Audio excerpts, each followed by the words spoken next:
Saravá, meus irmãos, Pai Jonathan aqui novamente. Nesse vídeo nós vamos agora falar sobre a linha dos caboclos. Então, como eu já expliquei para vocês no vídeo anterior, os espíritos, nós acabamos agregando eles em certas linhas para que nós possamos saber como trabalhar melhor com cada um deles. Aí o que acontece?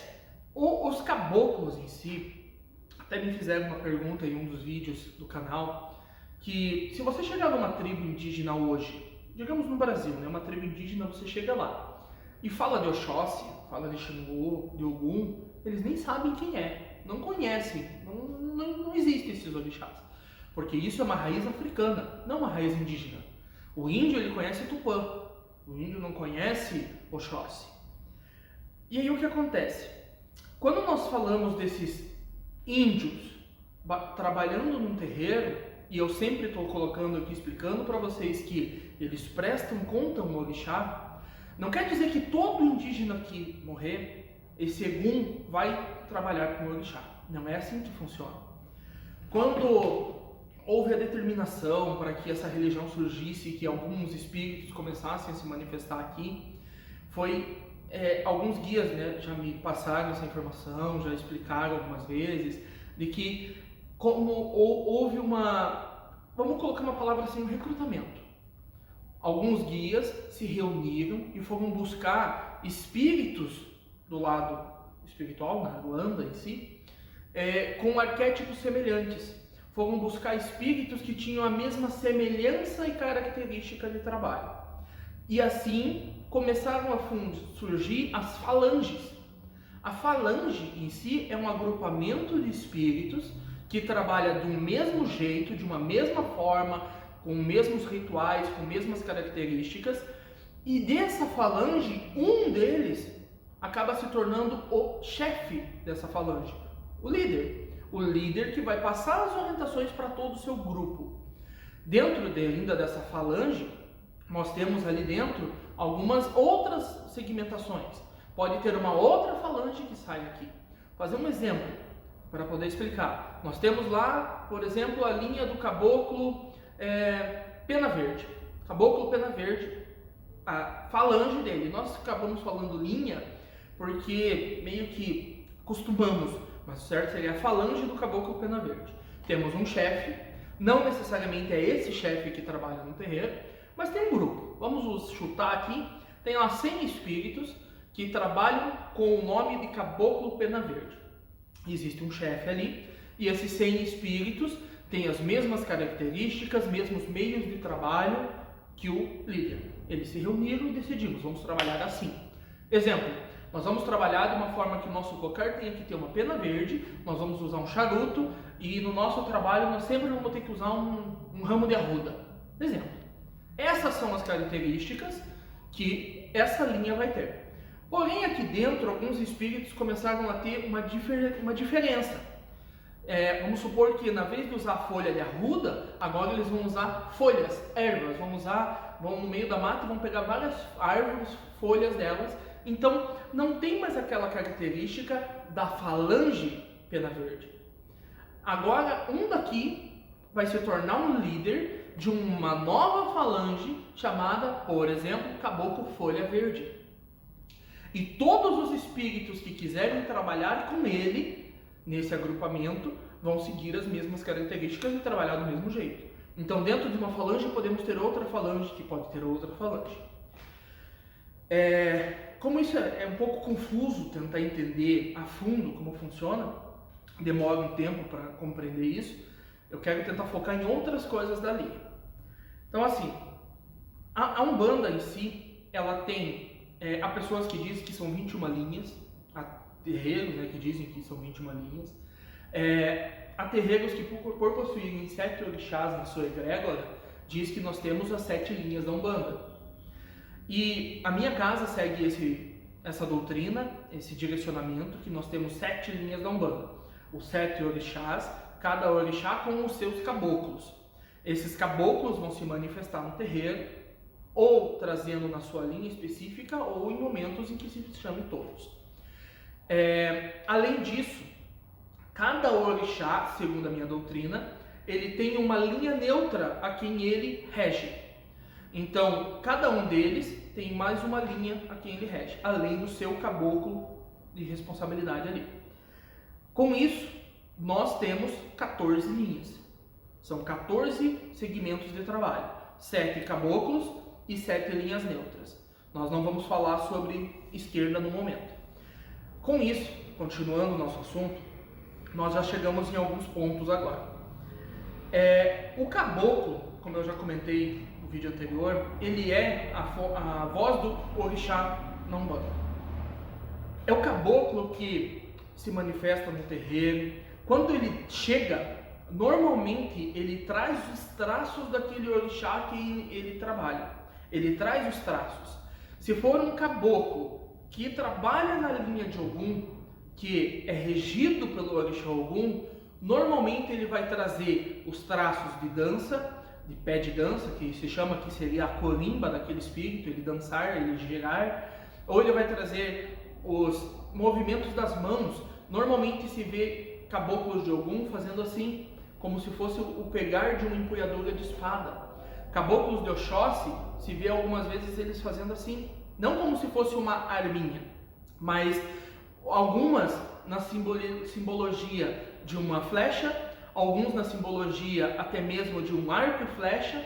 Então é normal se ver alguns caboclos de Oxóssi com um dedo, caboclos de Ogum com 2, representando uma empunhadura. Caboclos de Xangô, normalmente nós vemos eles com as mãos fechadas, alguns com as mãos juntas, simbolizando que eles têm um machado segurando nas suas mãos. Alguns batem as mãos em sinal de força, porque o orixá Xangô, como eu já falei no vídeo de Xangô, ele batia pedras de fogo para poder fazer faíscas e tudo mais. Então esse ato é o ato de desprender energias. Não é o ato do caboclo só ficar pegando 2 pedras porque ele é mineiro. Nós já falamos disso. Não é. Isso é o ato de quebrar energia, de desprender energia. Além disso, nós temos caboclos de Oxalá, caboclos de Oxum, caboclos de Iansã, caboclos de Iemanjá. Mas eles não trabalham muito. Vou tentar explicar para vocês. Não existe em si um preconceito no fato de dizer que não podemos trabalhar com caboclos de orixá feminino só com masculino, porque são mais fortes, porque são mais fracos. Não existe isso. O que existe é, como existem 3 orixás masculinos, que poderiam ser femininos, não importa, mas que eles trabalham, os caboclos que trabalham para eles são mais ativos, eles têm funções físicas no terreiro, então eles acabam trabalhando mais. Não é porque temos, só tem gira de Ogum, só tem caboclo de Ogum, poxa, não tem caboclo de Iemanjá? Que preconceito! Não é isso. Os caboclos de Iemanjá existem também, mas eles têm outras funções espirituais. A função desses caboclos de Iemanjá, de Oxum, de Iansã ou de Oxalá são outras áreas. Normalmente eles não se manifestam no terreiro porque eles têm outras missões e funções espirituais. Às vezes até mais importante do que a física aqui, mais importante do que vir dar um passe. Exemplo, caboclos de Iemanjá, esses guias, caboclos de Iemanjá, pode ser um Ogum, pode ser um caboclo ali, um caboclo beira-mar. Mas esse Ogum beira-mar, ele pode ser de Iemanjá, pode ser que ele não seja Ogum beira-mar, ele seja caboclo beira-mar. E esse caboclo beira-mar seja regido por Iemanjá e não tenha nada a ver com Ogum. Mas ele pode sim vir trabalhar no terreiro na linha de Ogum. Pode, algumas semelhanças ali pode ter. No entanto, a maioria dos caboclos do mar, por exemplo, de Iemanjá, a função deles é a proteção do mar. Porque o mar em si nós chamamos de Calunga Grande, que é o cemitério grande. É o maior que existe. Muitas almas estão lá. Existem lendas e estudos que dizem que existem prisões umbralinas que também ficam no mar. Então, esses espíritos eles precisam proteger-nos do que está lá, para que não venha para cá, e proteger-nos quem está aqui, para que não vá para lá. Então, a função deles é muito mais importante.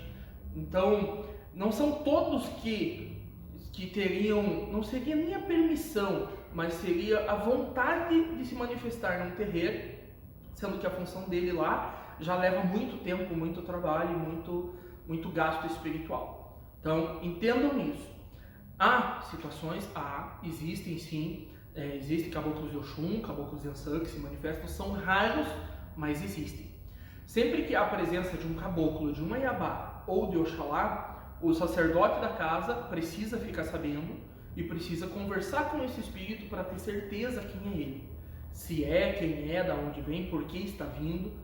Porque como são raros esses espíritos, a manifestação dele já é diferente, a forma de trabalho dele já é diferente, é importante saber como ele trabalha, tá? Continuando. Existe mais uma coisa. Não é porque caboclos de Oxóssi, alguns são índios, que todos os caboclos de Oxóssi são indígenas. Não é porque São Jorge tem uma história que é de Roma, porque Ogum é do ferro e é guerreiro, que todos os caboclos de Ogum têm que usar espada e foram soldados romanos. Não é assim. As características que fazem um caboclo pertencer a uma determinada falange são características moldadas pela própria linha. Então, por exemplo, só para fazer aqui um gancho que eu lembrei aqui para não esquecer disso. De um tempo para cá, começou a ter a manifestação de alguns caboclos de Ogum que, em si, o nome deles não faz menção à linha que eles trabalham. Eu vou explicar para vocês assim. Ogum, o orixá Ogum, no candomblé, ele tem algumas qualidades que ele chama. São nomes distintos, por exemplo, Ogum de Lei, Ogum Nagô, Ogum Choroquê, Ogum Megê, Ogum Beramá. Então, tem alguns nomes distintos que são Oguns diferentes. São orixás que eles chamam de orixás menores, diferentes do Ogum principal. É um orixá diferente, são orixás menores. Isso no candomblé. A Umbanda começou a trabalhar com espíritos, com caboclos, que estavam sendo denominados, dizendo ali, trabalhavam com uma determinada linha, prestava conta a um determinado orixá. De tempo para cá, há uns 5 anos para cá, eu comecei a perceber que nos terreiros está se tendo muita manifestação de caboclos que em si não tem uma linha de trabalho. Exemplo, Ogum de Lê, Ogum Nagô, Ogum Menê, Ogum Choroquê, nenhum desses Oguns, esses orixás menores, possuem linhas de trabalho. Esses espíritos não existem, não tem espírito que trabalhe para esses orixás. Normalmente, isso estou falando com estudos que eu fiz e com orientação de alguns guias. Novamente, se eu estiver errado, algum sacerdote pode entrar em contato e a gente conversa. Estudo sempre é muito bem-vindo. Os 2 orixás menores, vamos dizer assim, que possuem linhas de trabalho são somente 2, Ogum Megê e Ogum Beramá. Esses 2, as falanges todas que trabalham no terreiro, prestam conta a esses 2. Esses seriam os orixás. É tudo Ogum, os 2 é um só, é Ogum. Mas se fosse dividir, seriam esses 2 e todos os outros esses 2. Mas e o Ogum 7 espadas? Ogum Megê. O chefe lá em cima não é um caboclo. Entenda que não é um caboclo Ogum, um caboclo Megê. É o orixá Ogum Megê, que é o chefe de todos esses agrupamentos de espíritos. Então, alguns espíritos que manifestam-se não têm o nome que eles estão passando. É experiência própria da minha casa. Já teve alguns espíritos que baixaram aqui, a hora que estava se cantando o ponto de algum Choroquê, e a hora de conversar com esses espíritos, ou eles foram embora, não quiseram conversar, ou na hora da conversa não foi dito o nome linha algum Choroquê. Então, ao meu entendimento, de todo o que eu já conheço ali, essa linha não existe. Não existe a linha de trabalho, existe esse orixá. O orixá Ogum Choroquê existe, a benção meu pai sempre nos protege e abre nossos caminhos. Mas espíritos dessa falange não existem, não tem. Podem ter espíritos, chutando aqui, por exemplo, um Ogum de Ronda, um caboclo ali, que vibra melhor, que trabalha melhor na energia quando é chamada desse orixá. Quando ela é reverenciada, ela é saudada. Mas não existe daquela linha. Conseguiram entender? Para tentar explicar para vocês, pense assim, como que eu vou tentar explicar isso de uma forma um pouco melhor? O nome do orixá é a mesma coisa que nós colocarmos assim, Oxum Pandá, que é uma designação de Oxum. Uma cabocla ali baixou e falou que eu sou o Oxum Pandá. Não, não é, porque não tem linha de trabalho, não existe linha de trabalho dessa orixá, só existe de outra linha. Então, o fato de a internet estar nos auxiliando com conhecimento, ela também está prejudicando um pouco o nosso campo de atuação. Porque antigamente as pessoas buscavam o conhecimento de pai para filho. Os filhos vinham até a casa, sua casa santa, sentar na frente do seu pai de santo e escutar o que ele tem para falar, escutar o que os seus guias têm para ensinar. Hoje, as pessoas se preocupam mais e aprendem mais com o Google, querem aprender mais com ele do que com o seu próprio sacerdote, do que com a sua própria casa. E isso acaba criando problemas com as entidades que trabalham. É igual nomes de caboclos. Os caboclos que trabalhavam antigamente tinham seus nomes, vinham, se manifestavam. Hoje, você não vê caboclos antigos trabalhando, porque a pessoa força tanto no seu íntimo que ela quer trabalhar com um caboclo, que tenha um nome bonito, que seja forte, que trabalhe assim, que seja um caçador, que seja um guerreiro, que ela força que um outro espírito venha trabalhar com ela, e não em si o guia dela. Já vi casos assim. Eu faço perguntas para vocês. Cadê os caboclos Mata Virgem? Os caboclos Araúna? Cadê os caboclos Ubiratã? O Biratão da Guia? Cadê esses caboclos? Cadê o caboclo Tamandaré? Esses caboclos servem caboclos antigos. Caboclos que trabalharam muitas vezes nos terreiros. Ali na década de 80, minha tia trabalhou com o caboclo Pena Dourada e ela me falou uma vez que conversou muito com o caboclo Tamandaré, que era da mãe de santo lá que ela trabalhava. Aonde estão esses caboclos? Eu não vejo nenhum terreiro que eu vou hoje em dia. E isso é muito por causa da doutrina das casas. E é muito por causa da cabeça dos filhos. Que querem nomes bonitos, que querem, mas aquele ponto é bonito, eu vou trabalhar com aquele caboclo. Nós queremos escolher. Não é assim que tem que funcionar. O caboclo, ele é a principal peça da Umbanda. Mas e o preto velho? Também é. Pense nisso como um tripé. Para você segurar uma câmera, para você filmar, você tem que ter os 3 pés. O caboclo é um primordial ali. Sem ele, não se sustenta. Ele é a força da religião. Ele é a fala, ele é a força vital do terreiro. Que chega, que fala, que branda o seu ilá. Ilá é o grito de guerra do caboclo, é a força que ele nos traz. É ele que bate no peito na hora de nos cumprimentar, que nós sentimos tremer o corpo.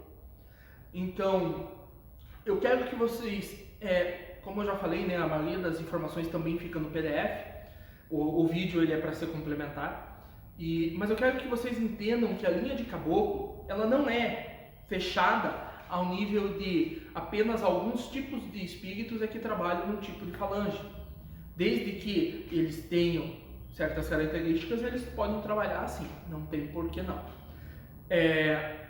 Só para nós encerrarmos com uma observação aqui, eu já participei de casas há uns 10 anos atrás, em que era dito assim, um caboclo de Ogum não pode trabalhar junto com um caboclo de Xangô, porque senão eles vão brigar. E eu fiquei com isso muito tempo pensando, né, no orixá brigando um com o outro, que tem as suas lendas dizendo que eles eram rivais e tudo mais. Mas com o tempo eu fui vendo os trabalhos, fui desenvolvendo, virei sacerdote e na minha casa fomos trazendo os guias e todas as vezes que eu via esses guias trabalhando juntos, caboclos do Oxóssi, Ogum, Xangô, independentes, os 3 juntos ou só 2, lembrando que não se pode ficar misturando muita linha, tá? E deixe de acordo com o que seu sacerdote diz falar. Se ele quiser trazer as 7 linhas todas juntas, tudo bem, tá tudo certo. Se ele quiser, aqui na minha casa, cada linha tem seu momento. Quando formos trazer Oxum, é Oxum. Quando formos trazer Oxóssi, é Oxóssi. Caboclos de Oxum ou encantados. Eu já falo disso. Quando for trazer Xangô, caboclos de Xangô. Apenas essa linha. Nós temos essas diferenças, essas designações para melhorar o desenvolvimento do médium e permitir que outras designações de espíritos trabalhem, para que nós aprendamos com ramos diferentes também. O que eu falei ali de Oxum, para explicar para vocês, é assim: quando uma Iabá se manifesta, Oxum, Yansan ou Iemanjá, a manifestação delas não necessariamente é um caboclo chegando. Como assim? Não é um espírito que incorpora naquela matéria e se manifesta. São energias desprendidas do próprio orixá. Nós chamamos de encantado. Pensa assim: Iemanjá tem toda a sua força da natureza, nós estamos invocando essa energia para o terreiro, estamos cantando para ela, louvando ela, essa energia começa a emanar no terreiro. As pessoas que estão concentradas e estão vibrando essa energia e entram na mesma frequência, entram na mesma sintonia energética de Iemanjá, do orixá. E a manifestação que ela tem, seja de movimentação das mãos, com energização, com fluidificação, essa manifestação ela traz trejeitos do orixá. Pode ter uma energia encantada de Iemanjá, que ao se manifestar, o médium seja jogado ao chão e fique como se fosse uma sereia. Porque não é uma sereia que está incorporando, mas é uma energia encantada de Iemanjá, pura dela, que ao se manifestar na matéria do médium, acaba trazendo trejeitos de toda a força da natureza de Iemanjá. Conseguiram entender? Então, quando você incorpora uma energia de Oxum, incorporei Oxum, incorporei Iemanjá, incorporei Yansan, você está, se não for um caboclo se manifestando, o caboclo é fácil de identificar. Normalmente ele solta um ilá, grito de guerra.